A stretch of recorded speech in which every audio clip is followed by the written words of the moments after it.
So I originally wanted to do all of this on the Steve Wilkos show so you would have the choice to speak for yourself, but since you denied it and called the show trashy, sorry Steve, apparently Steve Wilkos is too trashy for Your Highness Christie to go on, even though what she did was extremely trashy. Ignore the cat fuzz in my hair. Let's go. So what exactly I'm going to be putting in this video? I'm going to be putting screenshots of now my Facebook post of what I sent to the show and receipts. So let's start off with all the information I sent to the show and then my receipts. Since you denied to be on the show, I decided to put what I told them exactly right here. Hello, I'm writing to you because I want to address and get some questions answered. My sister would also like her side to be addressed as well, since we both want to come in together and confront our own mother, confront her on her false accusations towards my father, the mental and physical abuse she put all our kids through, and show the world who Christy really is. In this form, I'll be going over more of my own experiences. I can provide screenshots from the most recent stuff. Other than that, it's just my words. So, the beginning. My father got custody of me when my mother and stepfather got arrested for possession of marijuana, cultivation, operating a drug factory, and risk to injury to a minor, linked to article. Ever since then, she forgot to be a mother. She'd always ignore my father's calls, would never try to have a relationship, and when she did, her main goal was to send me home thinking something horrible about my father. She would paint him as an abusive alcoholic who hurt me, hurt her, etc. My father has never hit me, never drank alcohol except tiny things of Fireball.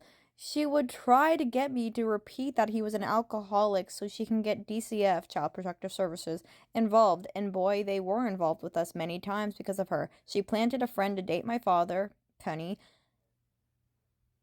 and she claimed I was being abused because my father told me to go to my room. A lot of petty calls would be made. For years, it would only be calls every other month. No visits, no sleepovers, nothing. But randomly, she would get the energy to act like a mother every so often, but it always ended in me having panic attacks. She easily admitted that she married my father for his money and not for love. She always painted me out to be the mistake child, the child made from a loveless marriage. In January 2023, I almost died from sepsis. I had a perianal abscess and I was dangerously close to death at 16 years old.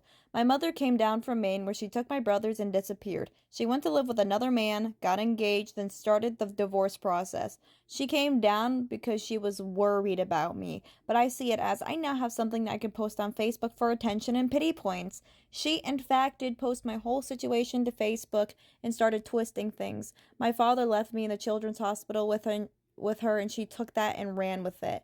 She framed my father to be an abusive dad who would have let me die. Told doctors I was anarchy. My life in that hospital became literal hell. I have an eating disorder called ARFID.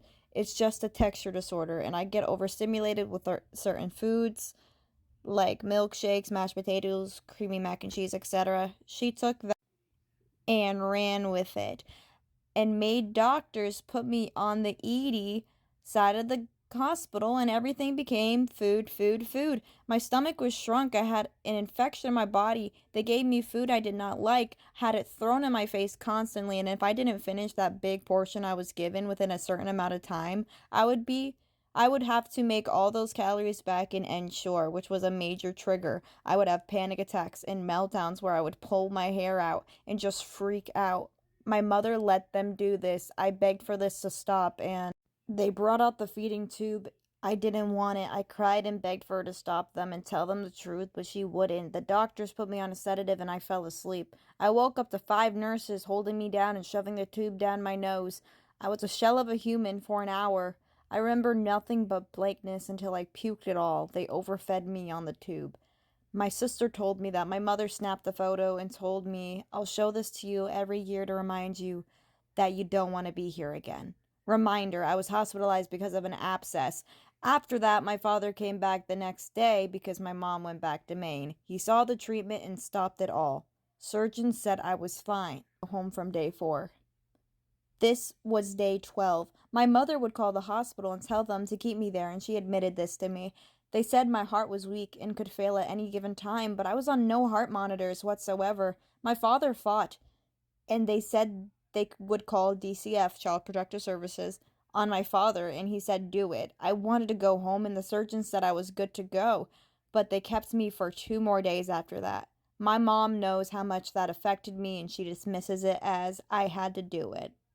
Traumatizing your child medically is awesome, guys. Now for more recent. My mother wants to move the family, her, my stepdad, and my two brothers to Tennessee. My brothers are almost done with high school and really don't want to leave. They like it here and they're doing great. My brother was bullied badly in Maine for being brown. We live in a diverse part of Connecticut where he doesn't have to worry about that. He's doing great in school, straight A, high honor student. The boys are old enough to be a part of the conversation, like moving, especially to another state, mind you. They went on vacation to Tennessee for 10 days, and where did they stay? They stayed at a home with a registered S offender, and my mother did not bat an eye, which is going to sound really ironic with the next allegation she's going to throw at my father. My siblings and I have a group chat on Snapchat where we would talk about issues, play Roblox, more issues, especially about our mother. She went through our sibling group chat and read our messages between the four of us and decided to message back as one of our siblings, but stating it was her, letting us know that she wished us the best. And we said what we had to say and that she had to come to terms with it, from my sister Zara's Reddit post. I was pretty much bashing her, calling her selfish, an excuse for her mother, etc. She out of nowhere drops this bomb at me. Quotes, she basically forced me to tell them something I've been told to keep a secret for years, which is my sibling is a product of grape.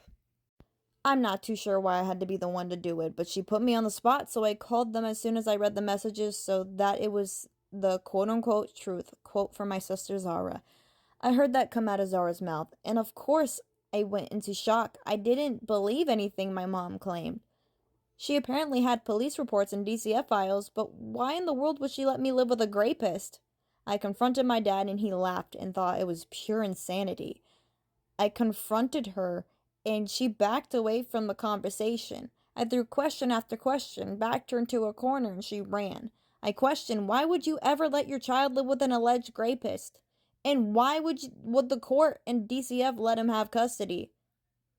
By that logic, you would still be a horrible mother. She knew she wasn't going to win that convo, and as I said, she ran. Me and my sister have talked about this for the past day, and thought going here was the best option to tell our story, get a lie detector from my mom, and help my brothers show us the world that we had to go through.